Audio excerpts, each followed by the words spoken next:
ਰਾਗ ਸੂਹੀ ਮਹਿਲਾ ਪੰਜਵਾਂ। ਘਰ ਪਹਿਲਾ। ਇੱਕ ਓੰਕਾਰ ਸਤਿਗੁਰ ਪ੍ਰਸਾਦ। ਬਾਜੀ ਗਰਜੈ ਤੇ ਬਾਜੀ ਪਾਈ, ਨਾਨਾ ਰੂਪ ਭੇਖ ਦਿਖਲਾਈ। ਸਾਂਗ ਉਤਾਰ ਥਮਿਓ ਪਾਸਾਰਾ, ਤਬ ਏਕੋ ਏਕੰਕਾਰ। ਕਮਨ ਰੂਪ ਦ੍ਰਿਸ਼ਟਿਓ ਮਿਨਸਾਇਓ, ਕਤੈ ਗਇਓ ਓ ਕਤ ਤੇ ਆਇਓ। ਰਹਾਉ ਜਲ ਤੇ ਉਠੈ ਅਨੰਗ ਤਰੰਗਾ, ਕਨਕ ਭੂਖਣ ਕੀਨੇ ਬਹੁ ਰੰਗਾ। ਬੀਜ ਬੀਜ ਦੇਖਿਓ ਬਹੁ ਪ੍ਰਕਾਰ, ਫਲ ਪਾਕੇ ਤੇ ਏਕੰਕਾਰ। सहस घटा में एक आकाश, घट फूटे ते ओही प्रकाश। परम लोभ मोह माया विकार, ब्रह्म छूटे ते एकंकार। ओ अविनाशी बिनसत नाही, ना को आवे ना को जाही। गुरपूरै हਉਮੈ ਮਲਦ ਹੋਈ, ਕਹੋ ਨਾਨਕ ਮੇਰੀ ਭਰਮ ਗਤ ਹੋਈ। ਵਾਹਿਗੁਰੂ ਜੀ ਕਾ ਖਾਲਸਾ, ਵਾਹਿਗੁਰੂ ਜੀ ਕੀ ਫਤਿਹ। ਗੁਰੂ ਸਵਾਰੀ ਸਾਧ ਸੰਗਤ, ਪਿਛਲੇ ਸ਼ਬਦਾਂ ਦਾ ਭੋਗ ਪੈਣ ਤੇ 4/4/15/24 ਲਿਖਿਆ ਹੋਇਆ। ਆਮ ਪ੍ਰੇਮੀ ਪੁੱਛ ਲੈਂਦੇ ਹਨ ਕਿ ਇਸ ਦਾ ਕੀ ਮਤਲਬ ਹੈ। ਇਹ ਜੋੜ ਦਰਸਾਉਂਦਾ ਹੈ ਕਿ ਇਹਨਾਂ ਸ਼ਬਦਾਂ ਦੇ 4/4 ਪਦੇ ਸਨ। ਇਹ 4 ਸ਼ਬਦ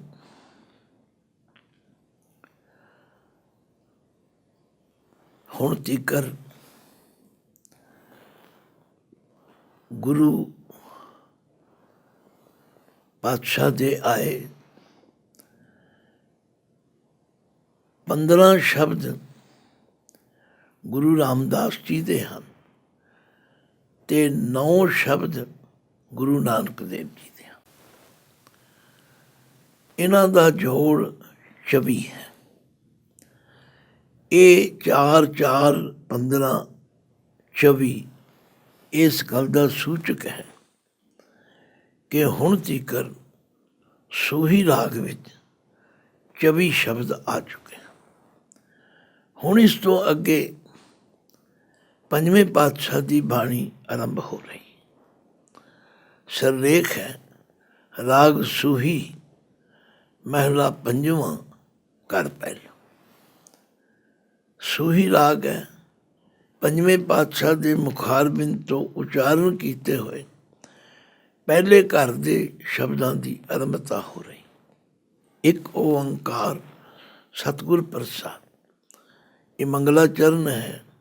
ਪਰਮਾਤਮਾ ਇੱਕ ਹੈ, ਸਰਵ ਸ਼ਕਤੀਵਾਨ ਹੈ, ਸਰਵ ਵਿਆਪਕ ਹੈ ਔਰ ਸੱਚੇ ਗੁਰੂ ਦੀ ਕਿਰਪਾ ਦੁਆਰਾ ਜਾਣਿਆ ਜਾਂਦਾ। ਇਸ ਪਾਵਨ ਸ਼ਬਦ ਦੇ ਅੰਦਰ ਧੰਨ ਧੰਨ ਗੁਰੂ ਅਰਜਨ ਦੇਵ ਜੀ ਮਹਾਰਾਜ ਬੜੀ ਕਿਰਪਾ ਕਰਦੇ ਨੇ। ਜੀਵਾਂ ਦੀ, ਸਾਡੀ ਸਾਰਿਆਂ ਦੀ ਜੋ ਇੱਕ ਸਮੱਸਿਆ ਹੈ ਉਹਦਾ ਹੱਲ ਵੀ ਕਰਦੇ। ਫਰਮਾਉਂਦੇ ਹਨ ਕਮਨ ਰੂਪ ਦ੍ਰਿਸ਼ਟਿਓ ਬਿਨਸਾਇਓ। ਕਿਹੜੇ ਕਿਹੜੇ ਰੂਪ, ਭਾਵ ਅਨੇਕਾਂ ਰੂਪ ਅਸੀਂ ਦੇਖਦੇ ਹਾਂ। ਇਹਨਾਂ ਅੱਖਾਂ ਦੇ ਨਾਲ ਕਿਤਨੇ ਜੀਵ ਦੇਖਦੇ। ਮੇਰੇ ਕਰਤੇ ਇੱਕ ਖੇਲ ਰਚਾਇਆ, ਕੋਇ ਨ ਕਿਸੀ ਹੀ ਜਿਹਾ ਉਪਾਇਆ। ਸਿਰਜਨਹਾਰ ਏਕੇ ਮਾਲੀ, खबर करते है पात पत डाली। ਇੱਕ ਬਗੀਚੇ ਵਿੱਚ ਕਿਤਨੇ ਫੁੱਲ ਹੁੰਦੇ ਨੇ, ਇਸੇ ਤਰ੍ਹਾਂ ਇਸ ਸੰਸਾਰ ਰੂਪੀ ਬਗੀਚੇ ਦੇ ਅੰਦਰ ਕਿਤਨੇ ਰੂਪ ਹਨ। ਦ੍ਰਿਸ਼ਟਿਓ ਜੋ ਅਸੀਂ ਅੱਖਾਂ ਨਾਲ ਤੱਕਦੇ, ਪਰ ਕੁਝ ਸਮੇਂ ਬਾਅਦ ਬਿਨ ਸਾਇਓ ਉਹ ਖਤਮ ਹੋ ਜਾਂਦੇ। ਰੋਜ਼ ਅਸੀਂ ਚੌਪਈ 'ਚ ਪੜ੍ਹਦੇ ਹਾਂ, ਜਬ ਉਦ ਕਰਕ ਕਰਾ ਕਰਤਾਰਾ, ਪਰਜਾ ਧਰਤ ਤਬ ਦੇਹ ਅਪਾਰਾ, जब या करख करत हो कब हूँ, तुम मैं मिलत दे दर सब हूँ।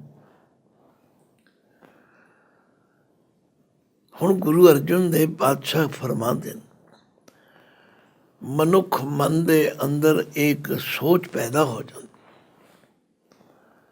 ਕਮਨ ਰੂਪ ਦ੍ਰਿਸ਼ਟਿਓ ਬਿਨ ਸਾਇਓ, ਕਤੈ ਗਇਓ ਉਹ ਕਤ ਤੇ ਆਇਓ। ਉਹ ਆਇਆ ਕਿੱਥੋਂ ਸੀ, ਉਹ ਗਿਆ ਕਿੱਥੇ? ਬਹੁਤ ਵੱਡਾ ਸਵਾਲ ਹੈ। ਇਸ ਸਵਾਲ ਵਿੱਚ ਹੀ ਲੋਕ ਉਲਝ ਜਾਂਦੇ, ਪਰ ਪੂਰੇ ਗੁਰੂ ਨੇ ਕਿਰਪਾ ਕੀਤੀ, ਸਾਡੀ ਇਸ ਉਲਝਣ ਨੂੰ ਖਤਮ ਕੀਤਾ ਤੇ ਫਰਮਾਇਆ, ਆਓ ਭਾਈ ਤੁਹਾਨੂੰ ਦੱਸੀ। ਬਾਜੀਗਰ ਜੈਸੇ ਬਾਜੀ ਪਾਈ। ਹੁਣ ਬਾਜੀਗਰ ਸ਼ਬਦ ਆਮ ਤੌਰ 'ਤੇ ਵਰਤਿਆ ਜਾਂਦਾ ਸੀ ਪਹਿਲੇ ਸਮਿਆਂ ਵਿੱਚ, ਲੋਕਾਂ ਦਾ ਮਨੋਰੰਜਨ ਕਰਨ ਵਾਸਤੇ ਬਾਜੀਗਰ ਆਉਂਦੇ ਸਨ। ਬਾਜੀਗਰ ਇੱਕ ਬਰਾਦਰੀ ਹੈ ਜਿਨ੍ਹਾਂ ਦਾ ਕੰਮ ਇਹ ਸੀ ਕਿ ਪਿੰਡਾਂ ਵਿੱਚ ਆ ਕੇ ਲੋਕਾਂ ਦਾ ਮਨੋਰੰਜਨ ਕਰਨ, ਕਈ ਤਰ੍ਹਾਂ ਦੀਆਂ ਬਾਜੀਆਂ ਖੇਡਾਂ ਕਰਨ, ਲੋਕਾਂ ਨੇ ਵੇਖ ਕੇ ਪ੍ਰਸੰਨ ਹੋਣਾ ਅਤੇ ਉਹਨਾਂ ਨੂੰ ਕੁਝ ਨਾ ਕੁਝ ਆਟਾ ਦਾਣਾ ਪੈਸੇ ਜੋ ਵੀ ਜਿਹਦੀ ਸਮਰੱਥਾ, ਇਹ ਉਹਨਾਂ ਦਾ ਪ੍ਰੋਫੈਸ਼ਨ ਸੀ, ਕਿੱਤਾ ਸੀ। ਹੁਣ ਬਾਜੀਗਰ ਸ਼ਬਦ ਜੇ ਤੇ ਬਾਜੀਗਰ ਦੇ ਰਾਰੇ ਨੂੰ ਔਂਕੜ ਹੋਵੇ, ਉਹ ਨਾਊਨ ਪੁਲਿੰਗ ਇੱਕ ਵਚਨ, ਪਰ ਇੱਥੇ ਬਾਜੀਗਰ ਦੇ ਰਾਰੇ ਨੂੰ ਸਿਹਾਰੀ ਲੱਗੀ ਹੋਈ, ਜਿਹਦਾ ਮਤਲਬ ਹੈ ਬਾਜੀਗਰ ਨੇ ਜੈਸੇ ਬਾਜੀ ਪਾਈ, ਜਿਵੇਂ ਆ ਕੇ ਉਸ ਨੇ ਖੇਡ ਸ਼ੁਰੂ ਕੀਤੀ।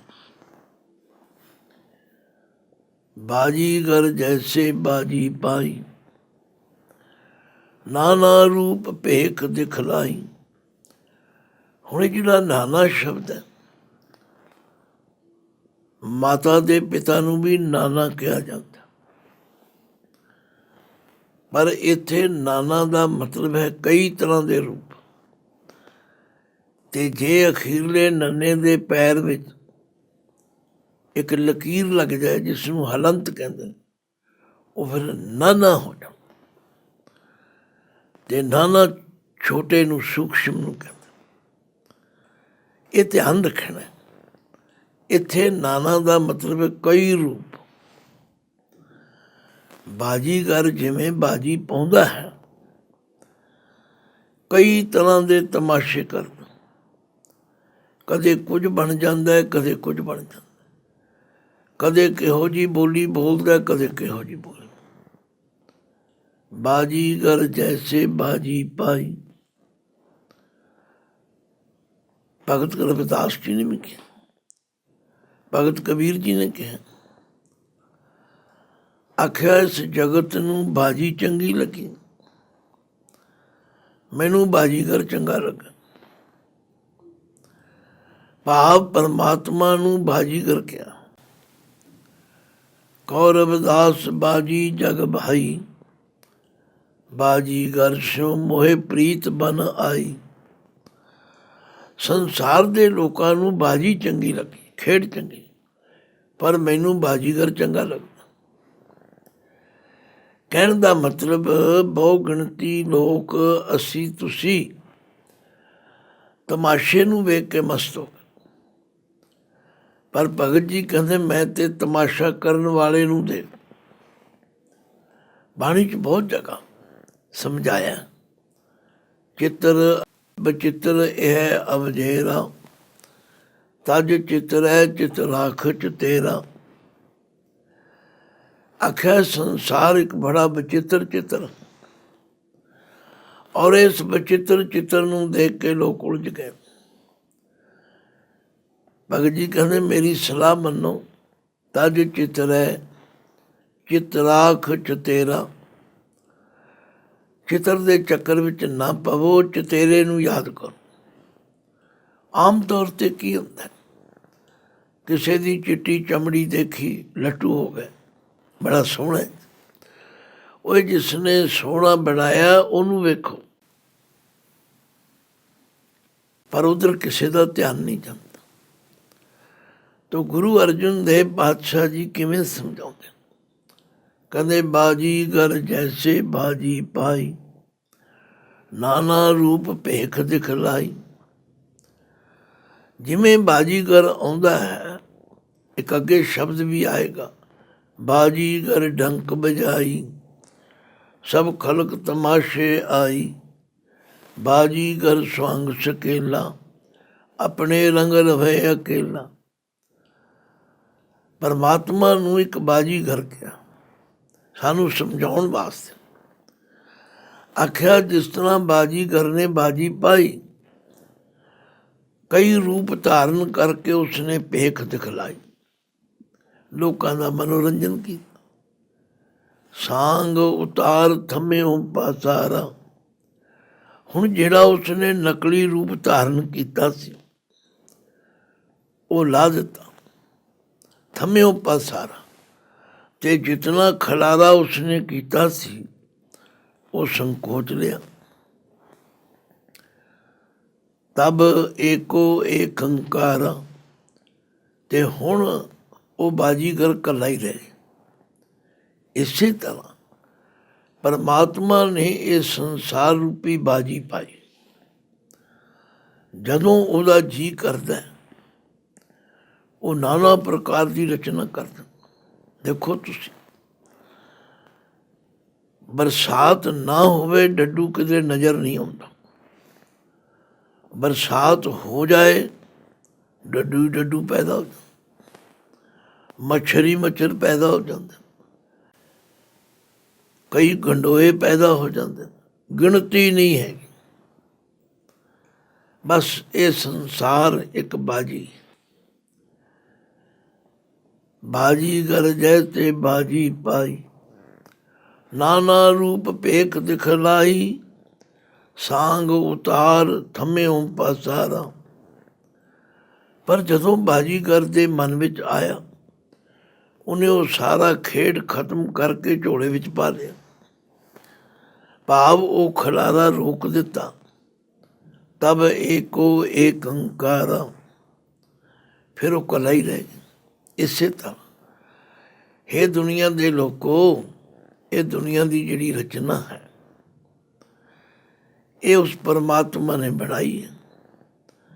ਜਦ ਤੱਕ ਉਹਦੀ ਮੌਜ ਹੈ ਇਹ ਖਲਾਰਾ ਰਹਿੰਦਾ, ਤੇ ਜਦੋਂ ਸਮੇਟਣਾ ਚਾਹੇ ਅੱਖ ਦੇ ਫੋਰ ਵਿੱਚ ਸਮੇਟ ਦਿੰਦਾ, ਫਿਰ ਉਹ ਇਕੱਲੇ ਦਾ ਇਕੱਲਾ। ਕਵਨ ਰੂਪ ਦਿਸ਼ਚੋ ਬਿਨ ਸਾਇਓ, ਕਿੰਨੇ ਰੂਪ ਅਸੀਂ ਆਪਣੀਆਂ ਅੱਖਾਂ ਨਾਲ ਦੇਖੇ, ਪਰ ਉਹ ਜਦੋਂ ਬਿਨ ਸਾਇਓ ਖਤਮ ਹੋ ਗਏ। ਫਿਰ ਬੰਦੇ ਦੇ ਅੰਦਰ ਇਹ ਪ੍ਰਸ਼ਨ ਪੈਦਾ ਹੁੰਦਾ, ਕਤੈ ਗਇਓ ਉਹ ਕਾਤੇ ਆਇਓ। ਉਹ ਸਰੂਪ ਕਿੱਥੇ ਚਲੇ ਗਏ? ਜਿਹੜੇ ਸਰੂਪ ਅਸੀਂ ਕੁਝ ਸਮਾਂ ਪਹਿਲਾਂ ਦੇਖ ਰਹੇ ਸਾਂ, ਉਹ ਕਾਤੇ ਆਇਓ, ਉਹ ਆਇਆ ਕਿੱਥੋਂ ਸੀ? ਇਹੀ ਸਵਾਲ ਰਾਜਾ ਜਨਕ ਦੇ ਮਨ ਵਿੱਚ ਆਇਆ ਸੀ, ਜਦੋਂ ਆਪਣੇ ਮਹਿਲਾਂ ਵਿੱਚ ਸਿੰਘਾਸਨ 'ਤੇ ਸੁੱਤਾ ਹੋਇਆ ਸੀ। ਉਹਨੂੰ ਸੁਪਨਾ ਆਇਆ ਕਿ ਮੈਂ ਮੰਗਤਾ ਬਣ ਗਿਆ, ਮੰਗਤਾ ਬਣ ਕੇ ਘਰ ਘਰ ਭੀਖ ਮੰਗਣ ਗਿਆ। ਕਿਸੇ ਘਰੋਂ ਥੋੜ੍ਹੇ ਜਿਹੇ ਚੌਲ ਮਿਲੇ, ਕਿਸੇ ਘਰੋਂ ਦਾਲ ਮਿਲੀ, ਕਿਸੇ ਘੁਮਿਆਰ ਦੇ ਘਰੋਂ ਹਾਂਡੀ ਮੰਗ ਲਈ। ਸੜਕ ਦੇ ਕੰਢੇ 3 ਇੱਟਾਂ ਜੋੜ ਕੇ ਕੱਖ ਕੰਡਾ ਇਕੱਠਾ ਕਰਕੇ ਅੱਗ ਬਾਲ ਲਈ, ਖਿਚੜੀ ਬਣਾਉਣ ਲੱਗ ਪਏ। ਹੁਣ ਮਨ ਵਿੱਚ ਆ ਰਿਹਾ ਖਿਚੜੀ ਬਣੇਗੀ, ਖਾਵਾਂਗਾ। ਪਰ ਉਧਰੋਂ ਦੋ ਬੈਲ ਸਾਂਢ ਆਪਸ ਵਿੱਚ ਲੜਦੇ ਹੋਏ ਆ ਗਏ ਤੇ ਰਾਜੇ ਨੂੰ ਡਰ ਹੋਇਆ ਵੀ ਇਹ ਸਾਂਢ ਮੇਰੇ ਉੱਤੇ ਹੀ ਨਾ ਚੜ ਜਾਣ। ਉਹੀਓ ਗੱਲ ਹੋਈ, ਸਾਂਢ ਲੜਦੇ ਲੜਦੇ ਉਹਦੇ ਵੱਲ ਆਏ ਤੇ ਉਹਨਾਂ ਦੀਆਂ ਠੋਕਰਾਂ ਦੇ ਨਾਲ ਉਹ ਚੁੱਲ੍ਹਾ ਵੀ ਡਿੱਗ ਪਿਆ, ਹਾਂਡੀ ਵੀ ਟੁੱਟ ਗਈ, ਖਿਚੜੀ ਵੀ ਡੁੱਲ ਗਈ ਤੇ ਰਾਜੇ ਦੀ ਅੱਖ ਵੀ ਖੁੱਲ੍ਹ ਗਈ। ਤੇ ਰਾਜੇ ਦੇ ਮੂੰਹੋਂ ਨਿਕਲਿਆ, ਇਹ ਸੱਚ ਕਿ ਉਹ ਸੱਚ। ਹੁਣ ਜਦੋਂ ਸੁੱਤਾ ਸੀ ਉਦੋਂ ਤੇ ਮੰਗਤਾ ਸੀ, ਹੁਣ ਉਹ ਰਾਜਾ ਹੈ, ਮਹਿਲਾਂ ਵਿੱਚ ਪਿਆ। ਬੜੇ ਬੜੇ ਪੰਡਿਤ ਗਿਆਨੀ ਵਿਦਵਾਨ ਸੱਦੇ, ਮੇਰੇ ਸਵਾਲ ਦਾ ਜਵਾਬ ਦਿਓ, ਇਹ ਸੱਚ ਕਿ ਉਹ ਸੱਚ। ਹੋਰ ਕੋਈ ਗੱਲ ਦੱਸਦਾ ਨਹੀਂ। ਕਹਿੰਦੇ ਨੇ ਸਾਰੇ ਪੰਡਿਤ ਗਿਆਨੀ ਹਾਰ ਗਏ।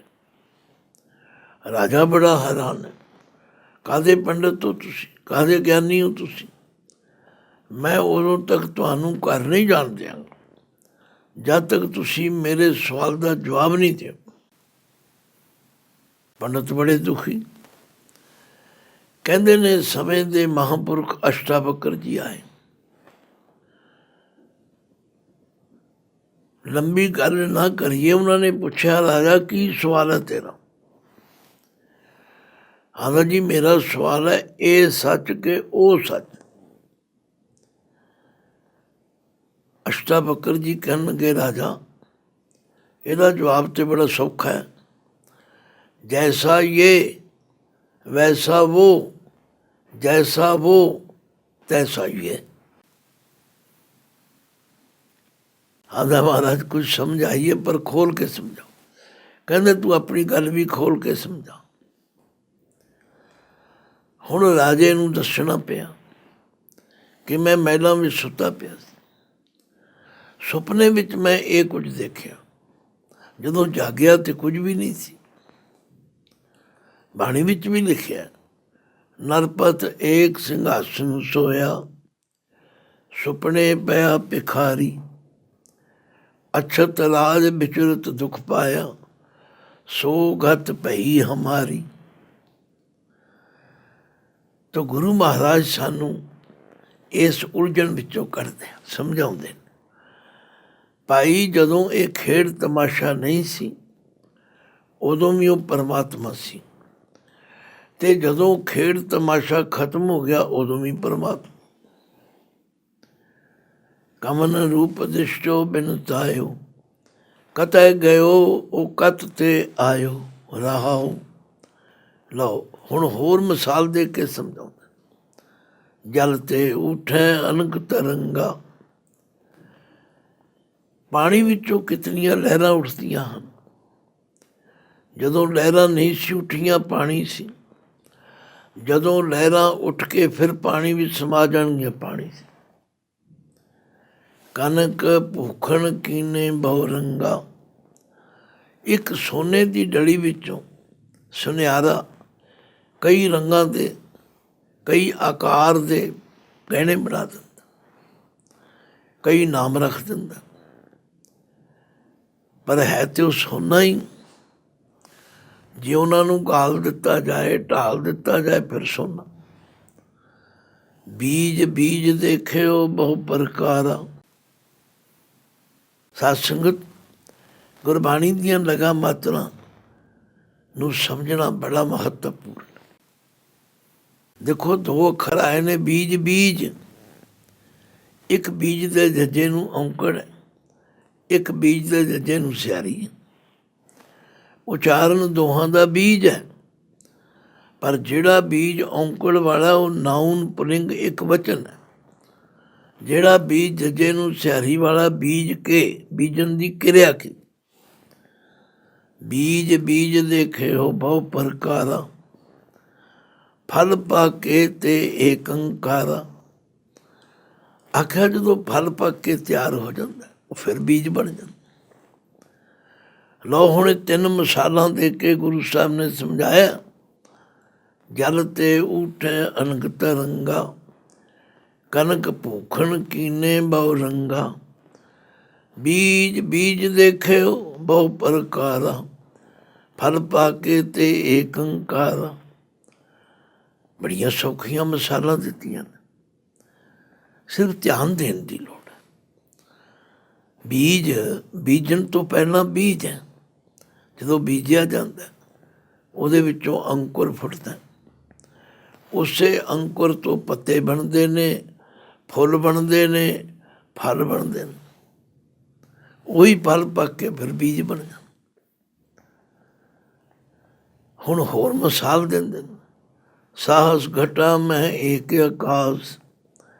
ਇਹ ਜਿਹੜਾ ਸਾਹਸ ਅੱਖਰ ਹੈ, ਇਹ 100 ਲਈ ਵੀ ਆਉਂਦਾ, 1000 ਲਈ ਵੀ ਆਉਂਦਾ। ਆਖਿਆ 1000 ਘੜੇ ਪਾਣੀ ਦੇ ਭਰ ਕੇ ਰੱਖ ਦਿਓ, ਜਿਸ ਘੜੇ ਵਿੱਚ ਦੇਖੋਗੇ ਤੁਹਾਨੂੰ ਆਕਾਸ਼ ਨਜ਼ਰ ਆਏ। ਪਰ ਹੁਣ ਦੱਸੋ, ਆਕਾਸ਼ ਇੱਕ ਹੈ ਕਿ 100 ਹੈ? ਤੁਸੀਂ ਕਹੋਗੇ ਜੇ ਘੜਿਆਂ ਵਿੱਚ ਵੇਖੀਏ ਤੇ 100 ਹੈ, ਤੇ ਜੇ ਘੜਿਆਂ ਤੋਂ ਬਾਹਰ ਦੇਖੀਏ ਤੇ ਇੱਕ ਹੈ। ਇਹ ਗੱਲ ਜੇ ਸਮਝ ਵਿੱਚ ਆ ਜਾਏ, ਬਾਬਾ ਨਾਨਕ ਜੀ ਤੇ ਸਮਝਾਉਂਦੇ ਨੇ, ਸਭ ਮੈਂ ਜੋਤ ਜੋਤ ਹੈ ਸੋਏ, ਤਿਸ ਤੈ ਚਾਨਣ ਸਭ ਮੈਂ ਚਾਨਣ ਹੋਏ। ਭਗਤ ਕਬੀਰ ਜੀ ਨੇ ਬੜੀ ਕਿਰਪਾ ਕੀਤੀ। ਉਹਨਾਂ ਆਖਿਆ ਲੋਗਾ ਭਰਮ ਨ ਭੂਲੋ ਭਾਈ, ਖਾਲਕ ਖਲਕ ਖਲਕ ਮੈਂ ਖਾਲਕ, ਪੂਰ ਰਹਿਓ ਸਰਬ ਠਾਈ। ਅਵਲ ਅੱਲਾ ਨੂਰ ਪਾਇਆ, ਕੁਦਰਤ ਕੇ ਸਭ ਬੰਦੇ, ਏਕ ਨੂਰ ਤੇ ਸਭ ਜਗ ਉਪਜਿਆ, ਕੌਣ ਭਲੇ ਕੋ ਮੰਦੇ। ਕੈਸੀਆਂ ਮਿਸਾਲਾਂ ਦਿੱਤੀਆਂ। ਆਖਿਆ ਕਦੇ ਕੁਮਾਰ ਦੇ ਘਰ ਜਾ ਕੇ ਦੇਖੋ, ਕਿਤਨੇ ਤਰ੍ਹਾਂ ਦੇ ਬਰਤਨ ਹਨ। ਬਣਾਉਣ ਵਾਲਾ ਵੀ ਘੁਮਿਆਰ ਹੈ, ਜਿਹਦੇ ਤੋਂ ਬਣਾਇਆ ਉਹ ਵੀ ਮਿੱਟੀ ਇੱਕੋ ਹੀ ਹੈ, ਪਰ ਵੱਖ ਵੱਖ ਤਰ੍ਹਾਂ ਦੇ ਭਾਂਡੇ ਬਣਾਤੇ, ਵੱਖ ਵੱਖ ਤਰ੍ਹਾਂ ਦੇ ਨਾਮ ਰੱਖਦੇ। ਸਾਹਸ ਘਟਾ ਮੈਂ ਏਕ ਆਕਾਸ, ਘਟ ਫੂਟੇ ਤੇ ਉਹੀ ਪ੍ਰਗਾਸ। ਜੇ ਉਹ ਸਾਰੇ ਘੜੇ ਤੋੜ ਦਿਓ ਫਿਰ ਉਹੀ ਆਕਾਸ਼। ਹੁਣ ਸਵਾਲ ਹੈ ਕਿ ਸਮਝ ਕਿਉਂ ਨਹੀਂ ਆਉਂਦੀ? ਸਮਝ ਨਾ ਆਉਣ ਦਾ ਕਾਰਨ ਹੈ ਭਰਮ, ਲੋਭ, ਮੋਹ ਮਾਇਆ, ਵਿਕਾਰ। ਭਰਮ ਦਾ ਮਤਲਬ ਹੁੰਦਾ ਹੈ ਅਸਲੀਅਤ ਦੇ ਉਲਟ ਭੁਲੇਖਾ ਪੈ। ਜਿਹੜਾ ਸਾਡੇ ਅੰਦਰ ਲੋਭ ਅਤੇ ਮੋਹ ਹੈ, ਇਹ ਬੜਾ ਵੱਡਾ ਵਿਕਾਰ ਦੋਸ਼ ਹੈ। ਇਸ ਦੇ ਕਾਰਨ ਸਾਨੂੰ ਸਮਝ ਨਹੀਂ ਆਉਂਦੀ। ਅਸੀਂ ਰੋਂਦੇ ਹਾਂ, ਕੁਰਲਾਉਂਦੇ ਹਾਂ, ਪਿੱਟਦੇ। ਪਰ ਭਰਮ ਛੂਟੇ ਤੇ ਏਕ ਓਂਕਾਰ। ਜਦੋਂ ਭਰਮ ਦੂਰ ਹੋ ਜਾਏ। ਭਰਮ ਕਦੋਂ ਦੂਰ ਹੁੰਦਾ? ਜਦੋਂ ਗਿਆਨ ਹੋ ਜਾਏ। ਜਿਵੇਂ ਹਨੇਰੇ ਵਿੱਚ ਰੱਸੀ ਦਾ ਸੱਪ ਲੱਗਦਾ, ਅਸੀਂ ਡਰ ਜਾਂਦੇ ਹਾਂ, ਸੱਪ ਹੈ ਸੱਪ। ਪਰ ਜੇ ਉੱਥੇ ਚਾਨਣ ਕਰ ਦਿਓ ਫਿਰ ਕੀ ਹੋਵੇਗਾ? ਉਹੀ ਸੱਪ ਰੱਸੀ ਬਣ ਜਾਏ, ਸਮਝ ਆ ਜਾਏ। ਤੋ ਗੁਰੂ ਅਰਜਨ ਦੇਵ ਪਾਤਸ਼ਾਹ ਕਹਿੰਦੇ ਪਿਆਰਿਓ, ਪਰਮਾਤਮਾ ਤੇ ਇੱਕ ਹੀ। ਸਾਹਸ ਘਟਾ ਮੈਂ ਏਕ ਆਕਾਸ, ਘਟ ਫੂਟੇ ਤੇ ਉਹੀ ਪ੍ਰਕਾਸ਼। ਭਰਮ ਲੋਭ ਮੋਹ ਮਾਇਆ ਵਿਕਾਰ, ਭ੍ਰਮ ਛੂਟੇ ਤੇ ਏਕ ਓਂਕਾਰ। ਜਦੋਂ ਭਰਮ ਦੂਰ ਹੋ ਜਾਏ।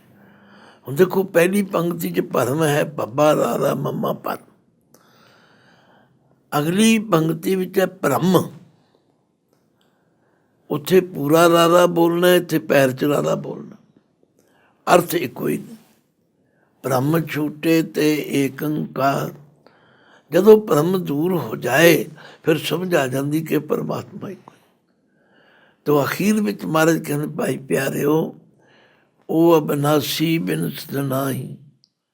ਪਰਮਾਤਮਾ ਤੇ ਅਬਿਨਾਸੀ, ਉਹ ਕਦੇ ਨਾਸ਼ ਨਹੀਂ ਹੁੰਦਾ। ਨਾ ਕੋ ਆਵੇ ਨਾ ਕੋ ਜਾਹੀ। ਜਦੋਂ ਗਿਆਨ ਹੋ ਜਾਂਦਾ ਫਿਰ ਸਮਝ ਆ ਜਾਂਦਾ, ਨਾ ਕੋਈ ਆਉਂਦਾ ਨਾ ਕੋਈ ਜਾਂਦਾ।